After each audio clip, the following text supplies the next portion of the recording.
नमस्ते, मेरो नाम एन्जिला पन्थी। नमस्ते, मेरो नाम मनिषा शाह। हामी किस मेडिकल कलेजमा ब्याचलर इन डेन्टल सर्जरी पढ्दैछौँ। हामी यो भिडियोमा राम्रोसँग ब्रस नगर्दाखेरि दाँत र गिजामा के समस्या आउन सक्छ बारेमा भन्दैछौँ। हामीले राम्रोसँग ब्रस नगरेपछि दाँतमा फोहोरहरू जम्दै जान्छ। फोहोरहरू जम्दै जाँदाखेरि त्यो साह्रो हुन्छ दाँतमा, जुन चाहिँ हामीले नर्मली ब्रस गर्दाखेरि जाँदैन। त्यसको लागि चाहिँ हामी डेन्टिस्टकोमा गएर स्केलिङ गराउनु पर्नेछ। त्यो जमेको फोहोरले चाहिँ दाँत र गिजामा चाहिँ धेरै समस्याहरू देखा पर्न सक्छ, जस्तै कि दाँतहरू कमजोर हुन्छ, गिजाहरू सुनिन्छ र सास पनि गनाउन थाल्छ।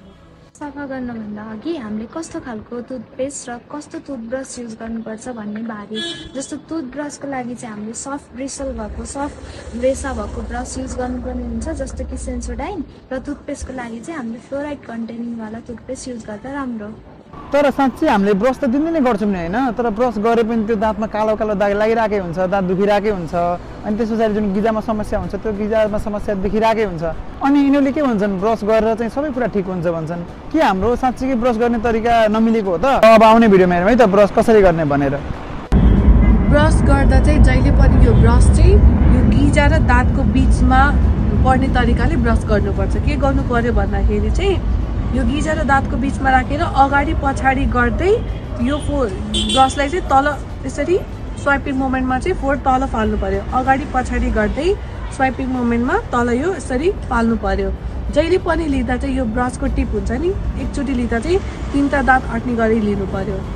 अब त्यस्तै गरेर पछाडिको दाँत, सबै दाँत कभर हुने तरिकाले चाहिँ पछाडि दाँत ब्रस गर्दै अगाडि पनि यस्तै गर्दै सबै दाँत कभर गर्ने तरिकाले ब्रस गर्नु पर्यो। जसरी मैले माथि भने तल पनि त्यसरी नै ब्रस गर्नु पर्यो। अब आयो यो चपाउने पार्टमा। अब यो चपाउने पार्टमा पनि के गर्ने भन्दाखेरि चाहिँ अगाडि पछाडि स्वाइप गर्दै चाहिँ फोहोर फाल्नु पर्यो। अगाडि पछाडि स्वाइप अनि अगाडि पछाडि स्वाइप गर्दै चाहिँ फोहोर फाल्नु पर्यो। अब के हुन्छ भन्दाखेरि हामी सबैतिर ब्रस गर्छौँ, तर यो पार्टमा चाहिँ छुटेको हुन्छ।